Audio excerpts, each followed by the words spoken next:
dissent has made clear. The dissent states in today's decision, quote, rolls back decades of precedent and momentous progress, end of quote. I agree with that statement from the dissent. The court has effectively ended affirmative action in college admissions, and I strongly disagree with the court's decision. Because affirmative action is so misunderstood, I want to be clear, make sure everybody's clear about what the law has been and what it has not been until today.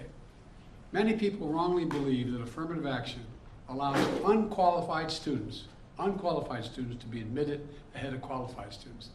This is not how college admissions work. Rather, colleges set out standards for admission, and every student has to meet those standards. Then and only then, after first meeting the qualifications required by the school, do colleges look at other factors in addition to their grades, such as race. The way it works in practice is this. Colleges first establish a qualified pool of candidates based on meeting a certain grade, test scores, and other criteria. Then and only then, it is from this pool of applicants, all of whom have already met the school standards, that the class is chosen after weighing a wide range of factors, among them being race. You know, I've always believed that one of the greatest threats of America, and you're tired of hearing me say it, is our diversity. But I believe that. If you have any doubt about this, just look at the United States military. The finest fighting force in the history of the world. It's been a model of diversity. And it has not only made our nation better, stronger, but safer. I believe the same is true for our schools. I've always believed that the promise of America is big enough for everyone to succeed, and that every generation of Americans, we have benefited by opening the doors of opportunity just a little bit wider to include those who have been left behind. I believe our colleges are stronger when they are racially diverse. Our nation is stronger because we are tapping into the full range of talent in this nation. I also believe that while talent, creativity, and hard work are everywhere across this country, not equal opportunity. It is not everywhere across this country. We cannot let this decision be the last word. I want to emphasize, we cannot let this decision be the last word. While the court can render a decision, it cannot change what America stands for. America is an idea unique in the world, an idea of hope and opportunity, of possibilities, of giving everyone a fair shot, of leaving no one behind. We've never fully lived up to it, but we've never walked away from it either. We will not walk away from it now. We should never allow the country to walk away from the dream upon which it was founded. That opportunity is for everyone, not just a few. We need a new path forward, a path consistent with a law that protects diversity and expands opportunity. So today I want to offer some guidance to our nation's colleges as they review their admission systems after today's decision. Guidance that is consistent with today's decision. They should not abandon, let me say this again, they should not abandon their commitment to ensure student bodies of diverse backgrounds and experience that reflect all of America. What I propose for consideration is a new standard, where colleges take into account the adversity a student has overcome when selecting among qualified applicants. Let's be clear, under this new standard, just as was true under the earlier standard, students first have to be qualified applicants. They need the GPA and test scores to meet the school's standards. Once that test is met, then adversity should be considered, including students' lack of financial means, because we know too few students of low-income families, whether in big cities or rural communities, are getting an opportunity to go to college.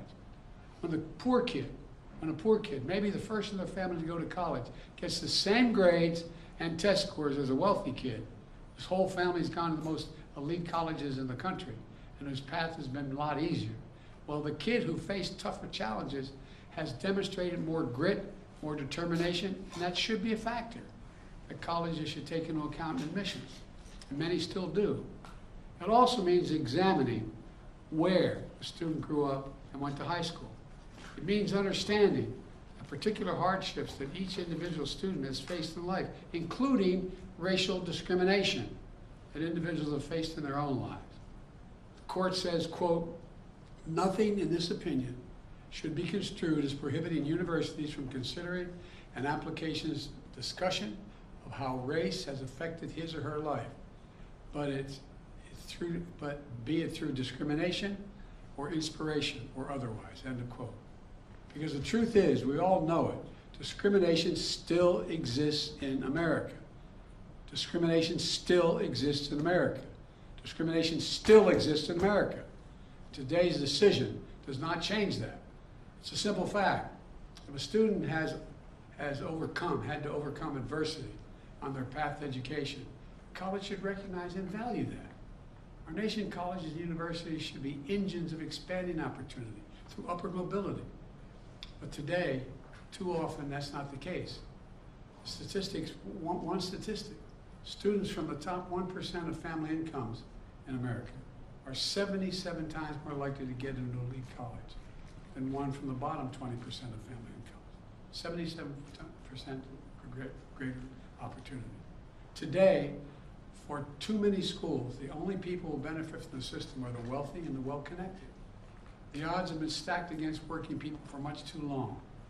We need a higher education system that works for everyone, from Appalachia to Atlanta and to far beyond. We can and must do better, and we will. Today, I'm directing the Department of Education to analyze what practices help build a more inclusive and diverse student bodies and what practices hold that back. Practices like legacy admissions and other systems expand privilege instead of opportunity. Colleges and universities should continue their commitment to support, retain, and graduate diverse students and classes. You know, companies who are already realizing the value of diversity should not use this decision as an excuse to turn away from diversity either. We can't go backwards. You know, I know today's court decision is a severe disappointment to so many people, including me. But we cannot let the decision be a permanent setback for the country. We need to keep an open door of opportunities. We need to remember that diversity is our strength. We have to find a way forward. We need to remember that the promise of America is big enough for everyone to succeed. You know, that's the work of my administration, and I'm always going to fight for that. And I want to thank you all. And I know you've been told I have a helicopter out there waiting to go up to do an interview in New York. I'll be talking more about this, a live interview. But thank you very much, and we're going to have plenty of time to talk about this.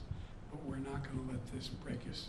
President Biden, the Congressional Black Caucus said the Supreme Court has thrown into question its own legitimacy. Is this a rogue court?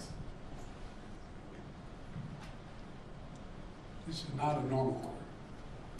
Should there be term limits for the justices, sir? Okay, thank you, everyone. We're going to move to the all indoors for the departure right now.